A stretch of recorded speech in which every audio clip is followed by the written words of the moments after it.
Hey guys! So as I've mentioned before, I really love theater. And if any of you have seen a theater production, well, at least a good theater production, you'll know that when you watch it, everything on stage looks so polished and clean and everything looks really neat. What you might not know is that while everything is looking really neat on stage, there's a lot of chaos going on backstage. And it's not necessarily bad chaos, it's just chaos in order to get stuff done. So that's what we're going to be talking about today. Today we are going to be talking about what goes on backstage while niceness is going on stage. Okay, so if any of you have looked at a behind the scenes thing for a movie, normally you'll see actors and actresses getting their hair and makeup done by people other than themselves. In theater, this is normally not the case. There might be one hair person or two makeup people to help with people that have really complex hair and makeup, but for the most part, you do your makeup on your own. Everybody does their makeup on their own, including the guys. Yes, guys wear makeup on stage too. The reason is, when you're on stage, there are really bright stage lights shining down on you, and you are feet away from people that are watching the performance. If you didn't wear makeup, you would look pale as a ghost, really washed out, and you would look like you had no eyes or lips. So makeup on stage is a good thing. And in fact, a lot of times it's really exaggerated makeup, so that when you're just talking to somebody backstage, it looks really weird. Your face will look unnaturally tan and their eyes will be all bright. But then on stage it looks good. In fact, on stage you barely notice it. Here's an example. A few months ago I was in a production of Sweeney Todd and we had this crazy makeup. My makeup looked like this.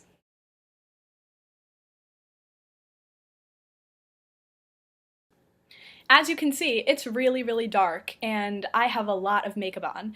But then, looking at pictures from onstage, which I'll show you one right now, you can see that it actually doesn't look that exaggerated. I mean, sure it does look a little, but it's Sweeney Todd, so it should, but it doesn't look nearly as pronounced as it does off stage. And even then, that's a close-up picture from the audience. It looks even less bright than that.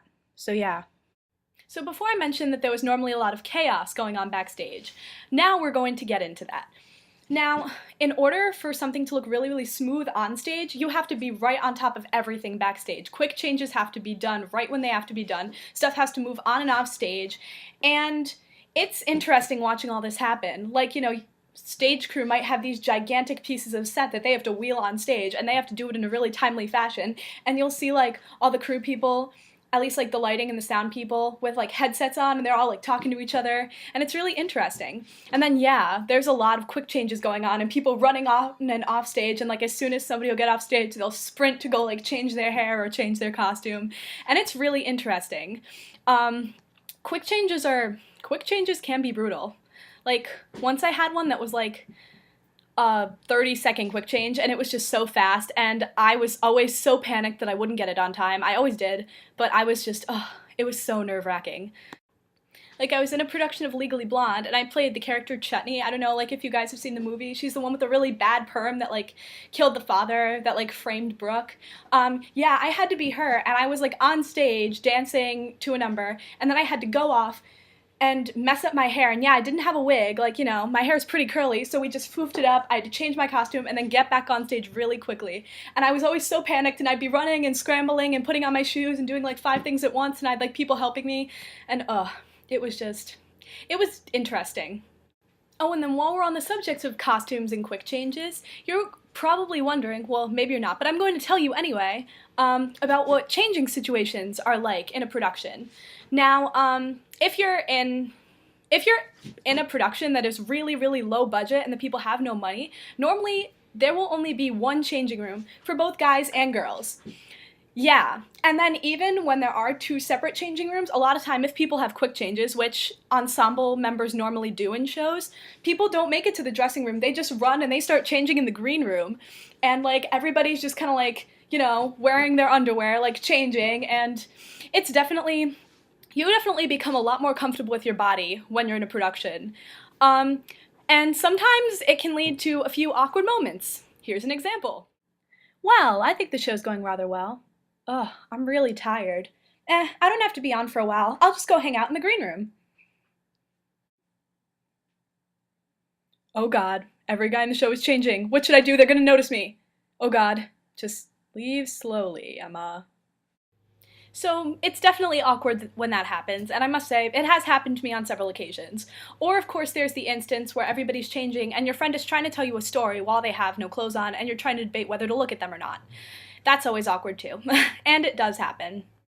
And then, despite all this chaos, or maybe it's because of the chaos, I'm really not sure, when people are in a production together, when they're working together to put words to life, it's such an amazing experience, and you just become so close to everybody. And really, like, if you do experience working on a production with somebody, everybody becomes family, and like people just like cry in front of each other, and like always, like for the last production at the cast party, people will be in tears, hugging and kissing and all this stuff.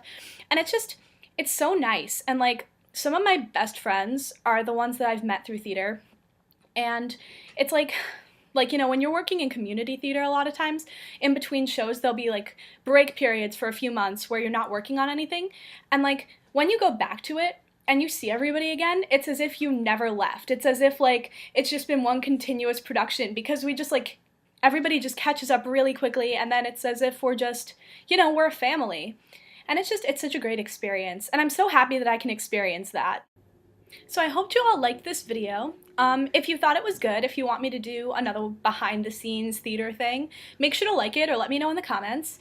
And if you have any cool theater experiences that you want to share those in the comments for everybody to see. And maybe I'll look at those and laugh and find them funny or like connect to them. And also make sure to subscribe so you're up to date on future videos.